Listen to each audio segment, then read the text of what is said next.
What's up YouTube, Midwest Vintage Cards here, coming back at you with another video. So I just wanted to give you guys a quick update on my collecting journey this past week, I guess you could say. So for those that don't know, I'm actually based out of the Kansas City, Missouri area. We do have some card shows here. They're pretty regular, but a lot of them are mostly, I'm sure as the rest of you experience, mostly newer, especially football and basketball and a lot of Pokemon. So I try to go to shows when I can. I don't always come away with stuff, but I went to a show last night and I was able to make a pickup. So last night I went to the Lee Summit Card Show.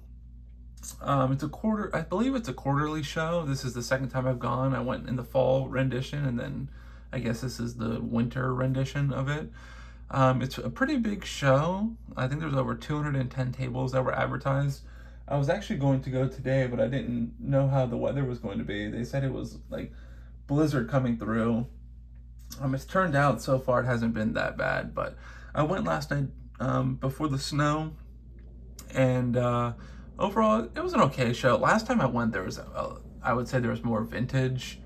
There was even some bigger vintage cards last time. Like last time I saw a few Gaddy Roos, a T206, Mathewson, and Cobb. Unfortunately, I didn't pick any of those up at that time, but the last time I went, there was a dealer there, and he had a very reasonably priced 1968 Nolan Ryan. And although I have that card in the collection, it was a PSA 3. I have a PSA 2.5, and it was a pretty nice example, and he had more than a reasonable offer on it. He was actually under comps by a couple $100s, if you can believe that. At the time, I didn't purchase the card, which I'm kind of kicking myself for. I did. I really don't like taking advantage of people at card shows. You know, some people are uninformed about vintage prices and they don't know the difference.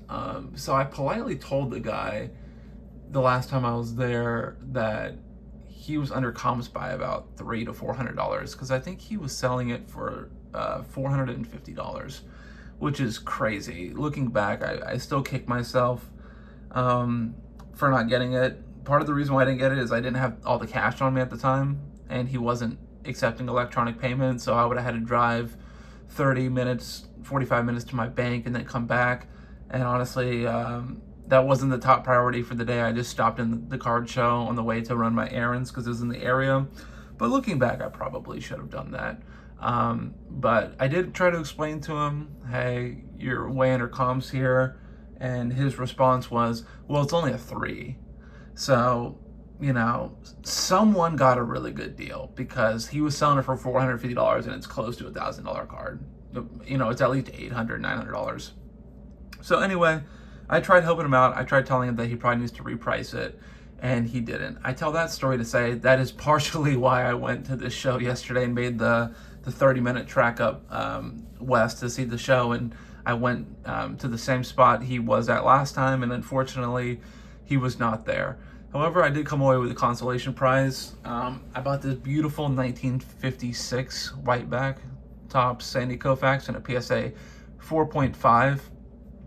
So this is obviously Sandy's second year card, and this card I do have a generated list of cards that I want with a couple, you know, probably over 100 cards on there. This card was not a top priority for me. It was on my list and I did want it. I already have the 55 Topps as rookie card, and I've shown that off once or twice, I believe. So this card wasn't, you know, I didn't need this card. It wasn't at the top of my list. However, I saw it. The guy gave me a very good price on it, I thought, and it exceeds the grade in my opinion. It really does. It honestly looks like, if you look at the registration, I mean, this card looks like it was pulled up. The only issue is a little damage to the upper left-hand corner.